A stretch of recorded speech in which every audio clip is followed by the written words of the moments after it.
Good afternoon and welcome back to the Return Homestead. My name is Mike and my wife Marty and I homestead 50 acres in southeastern Kentucky. Today we're out in the garden. It's time to start taking down this summer garden, get it ready for some fall planting. We've got some corn that still needs to be harvested. We've got some trellises to take down that we're holding the tomatoes and the green beans. We may actually leave the trellis for the green beans and put peas on that, following right behind the green beans. So come on along with us. We're going to get a little work done in the garden.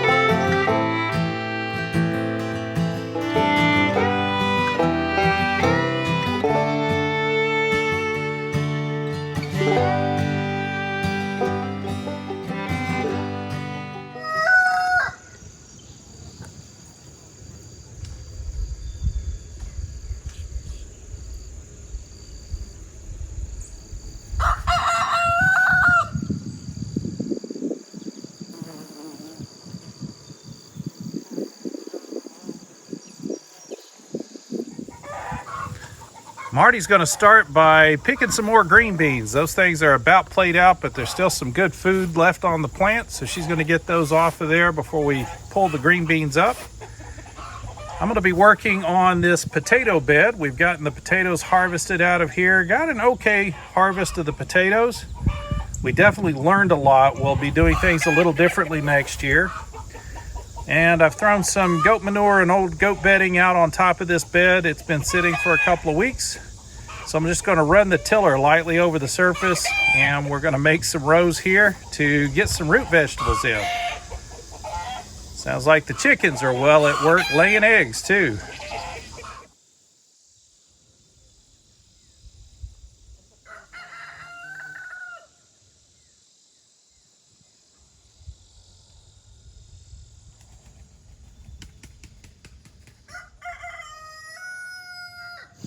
We still have a few more fruits hanging on the vines, but it looks like these tomatoes are about played out. So we're going to be pulling these trellises down today. Going to get some brassicas in on these rows.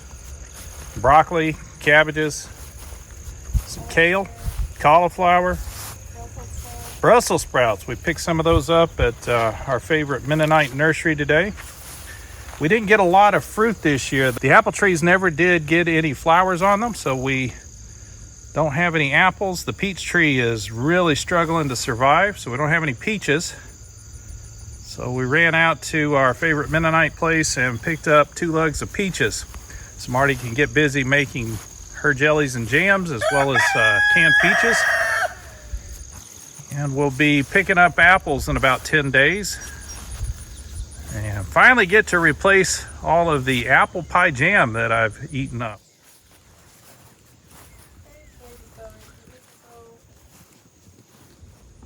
Okay, if you want to hang out there, that's fine with me. You still getting some good green beans? No, they're slowing down quite a bit. Finally. Finally. Yes, we've gotten tons. Do you have even an estimate on how many gallons of green beans we put up? Probably 3 5-gallon buckets or better. So 15 gallons or more of green beans, that's a pretty good harvest. That'll definitely keep Marty and I through the winter and probably through most of next summer. These are the most prolific plants I've ever had. And they're pretty amazing. We've never had this much success with green beans, so this was exciting. It's like we have some okra that's almost ready for harvest here. I've been harvesting that. We're not big fans of okra, but we're trying the okra water. It's supposed to be good for helping control blood sugar. Peppers have been coming in very hot and heavy. We didn't plant nearly enough jalapenos this year. So we've had to buy some jalapenos in order to make Marty's salsa that she's been working on. We got a lot more salsa yet to put up. What are these pale yellow peppers down here, hon? Where? The ones here on the end? Banana. Those are just banana peppers? Yeah. looking like they're getting ready. I've got a lot in the freezer. Our poor Baxter Bush tomatoes, they were doing great. And then the blight got into them. They were pretty thick. We didn't do anything about trimming them up. And I think that was our bad. We just left them kind of clogged up. And well, this is what happens to them. We got a few tomatoes on there. There's 2 more rows of peppers of all types. We've done really well on bell peppers this year. Didn't plant nearly enough jalapenos. Well, they didn't produce for us last year because we put them in raised beds. They do better in native soil here. Got some nice red chilies in here, hon. Look at the size of these zucchinos. These squash are amazing. These 3 are definitely ready to harvest, so we'll be pulling those off today as well. Marty's been working on getting the rest of the corn pulled up. We still got quite a few ears of corn left out here, probably another bushel. And we're taking the plants down. The goats seem to enjoy eating the corn plants, so we'll be feeding most of that to the goats. The rest of it we'll throw out in the chicken yard. We don't want to leave all of the plant residue here. That can create worm problems for the next season. So we'll get all these plants pulled up today. In fact, that's my first project. So I'm gonna put the camera down and get busy pulling corn.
No, what's wrong with the pepper? It's died. Just one plant Huh. in the middle of very healthy So one plant decided to give up the ghost.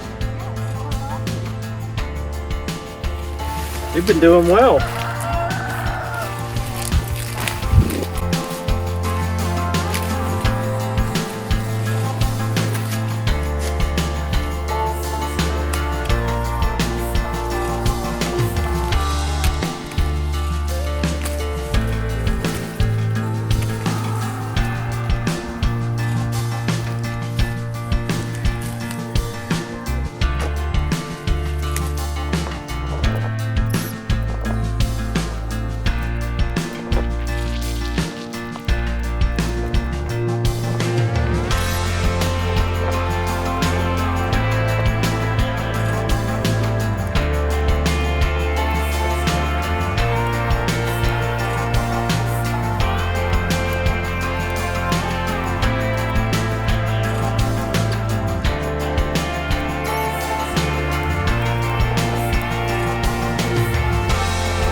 And that'll do it for the corn this year.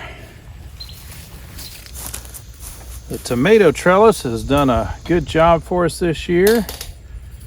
We won't be following up the tomatoes in the fall garden with anything that will need a trellis, so we're going to get this thing out of our way. What we're going to do is bend these clips back up, take them off, pull the fencing down.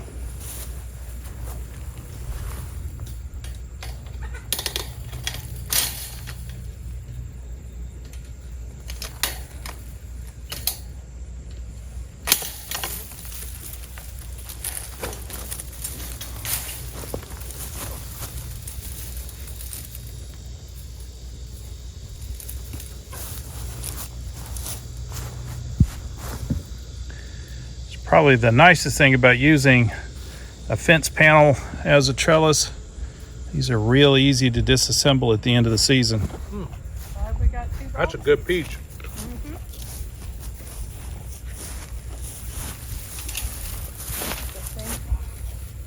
All right, I'm going to get my key and go down and check the plants, and then I'll be right back up. All right.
Never throw away a piece of fencing. You never know what good use you can put it to. Tomato trellis, some way to patch up the chicken run. Goats have a habit of knocking holes in fences all the time. You never know when you're going to need a scrap piece of fencing around, so you never want to waste this stuff. I like to just roll it up nice and tight.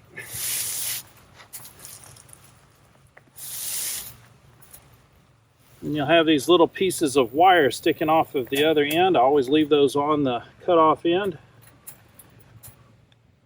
Just use those as a way to wrap the fencing up. Just bend them around the roll.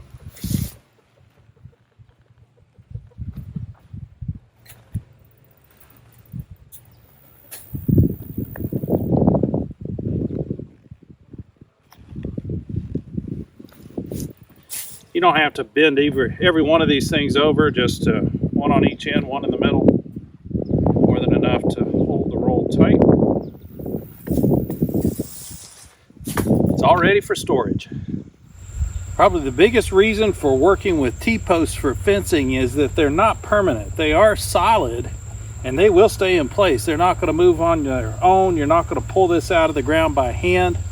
You can grab a shovel and try to dig it up, but if you're homesteading and you don't have a T-post puller, I recommend you go get one. This greatly magnifies your power. Gives you all the leverage you need to just pull a T-post straight up out of the ground.